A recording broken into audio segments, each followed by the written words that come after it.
welcome back to Dimitra's Dishes. So today I'm going to be teaching you how to make Kalitsounia from Crete. That translates to little mini fried pies that are filled with a cheesy, delicious filling. They're so out of this world good. I mean, they're a perfect appetizer to have ready in your freezer. The ingredients are so basic. Let's go over them so that way we can get started. So over here I have some homemade dough. I'm going to tell you how I made it in just a little bit. It's just a few ingredients.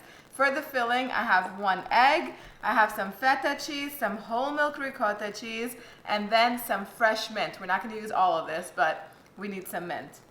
So now the filling, I'm just going to keep it very basic because I love to eat these as a sweet, savory snack. After they're done, I'll show you in a little bit. I like to drizzle them with honey, but if you're not using them as like a dessert, so to say, you can make it as savory as you want. You can put some pepper in here, you can put some more herbs in here, whatever you like, but this is just the basic recipe. Now, as far as the dough goes, the dough is so simple. It's the same dough I made to use my spinach-filled fried pies that I taught in the previous recipe. All I did was in a tabletop mixer fitted with a hook attachment. You could also do this in by hand, mixing it all by hand. It totally works, but I have my mixer, so I like to use it. In my mixer, I just combined some all-purpose flour, a little bit of salt, freshly squeezed lemon juice. You can use vinegar if you don't have lemon juice.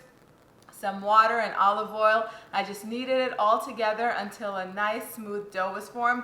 If the dough is a little bit sticky, you could go in there and add a 1/4 cup more flour or as much flour as needed to just get rid of all that stickiness. Don't add too much flour so the dough doesn't dry up. You're going to transfer it to a bowl that's greased with some olive oil. Cover it with either a towel, a clean kitchen towel, or some plastic wrap, and set it aside to rest for an hour, and then that's it. The dough is totally ready.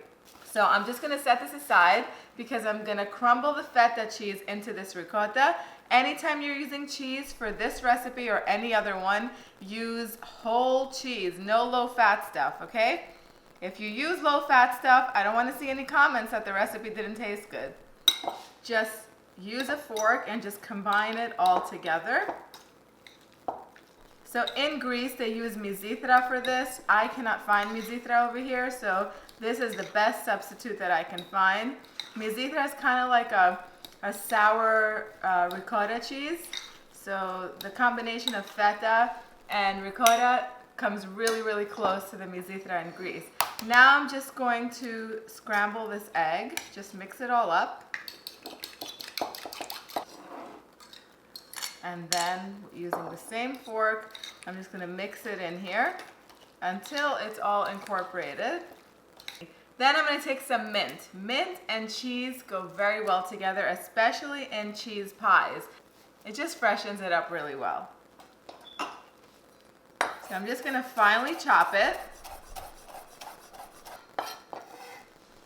Put that in there and mix it all up.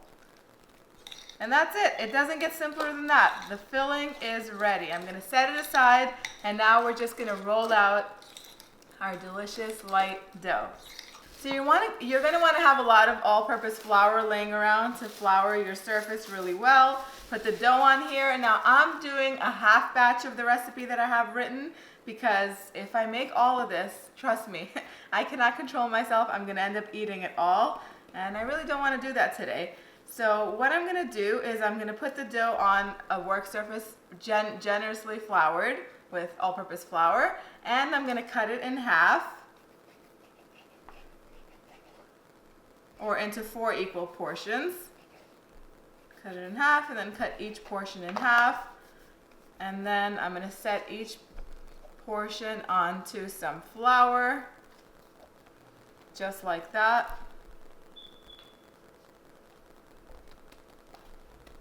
I'm just going to spread it out using my fingers, just flouring to make sure that it's not at all sticky. So I'm going to roll this out using a pasta roller that is a perfect attachment that goes onto my KitchenAid mixer. Now I have it, so I like to use it when I'm rolling out dough like this just because it makes life so much easier. If you don't have one of these, you can roll this out to 1/8 of an inch thickness using a rolling pin. That's fine too, but I always like to start it off on the thickest setting, which is number 1. I'm going to let it start going. Also, I'm going to flour it a little bit. And I'm gonna pass this through number 1 2 times. Each setting I'm gonna pass it through 2 times. Each time it comes through, if you feel that the dough is a little bit sticky, just go ahead and lightly flour it, because the last thing you want is for it to get stuck and tangled into this attachment. And then I'm just going to pass it through number 3 to get it to the desired thickness, the thickness that we need. Now if it gets a little too long and a little hard to manage, you could cut it into 2 strips and just pass each strip through until it's nice and thin.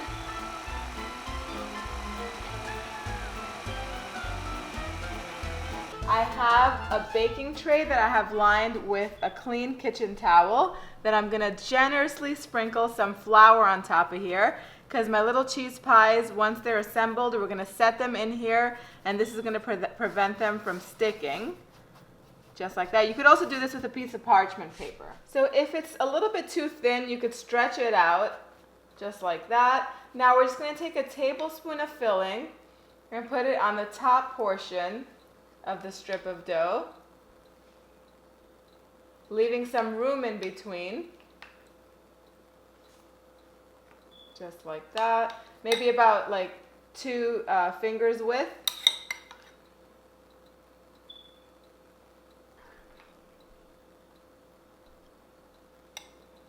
Then we're just going to take a little bit of water with a brush and just brush all around. This is going to help them stick together. Just a little bit. You don't want to make the dough too wet, because then it's going to become very sticky and hard to handle. And then we're going to take the bottom portion of dough and we're going to fold it over the filling. And then we're going to press down and knock that extra air out of there. If you have to press the filling down a little bit, you can do that too. And then either with a cookie cutter or with this roller right here, we're just going to slice these out into little half moon shapes. If you're using a cookie cutter, you just take the cookie cutter and you press down and you cut it out like that. But I do prefer this little roller right here. It's so much easier. Take this excess dough, because we're going to bunch this up together and roll this out later on. And then just take a little toothpick and poke 3 or 4 holes on top of this, so that way when they're frying, all that steam escapes. Now we're going to put this on our towel that's dusted with flour, and I'm going to keep doing this until we run out of dough and filling. So now I'm just going to continue rolling these pieces of dough out, and I'm going to fill them, and then we're going to move on to the next step. So at this point, you can fry these, which is what we're going to do next, or you can take them, wrap them tightly in plastic wrap, and store them in your freezer up to a month, or they even stay fresh for 2 months, for whenever you have guests over and you want to take something special out and prepare for them. But what we're going to do is we're going to put these into our hot oil here, and I'm going to fry them about 3 to 4 minutes, or until they're golden all around. Then I'm going to go over and get a tray that's lined with paper towels, and once they're fried, I'm going to put them on that tray with the paper towels, so the paper towels can absorb the excess grease from them, and I'll show you what they look like as soon as we're done frying them.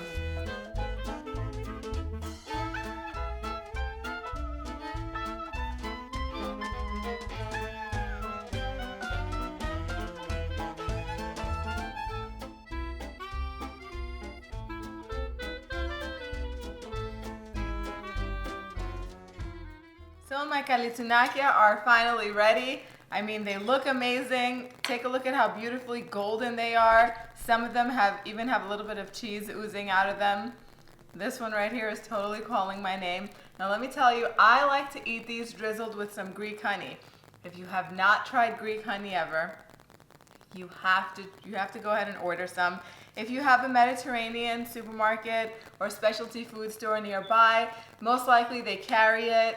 If not, Amazon has it, and I'll put the link underneath the video below where you can go and get some. Drizzle these babies with some honey. This honey is like caramel in texture. It's like no other honey I've ever had before. I'm literally drooling. I cannot wait to try this.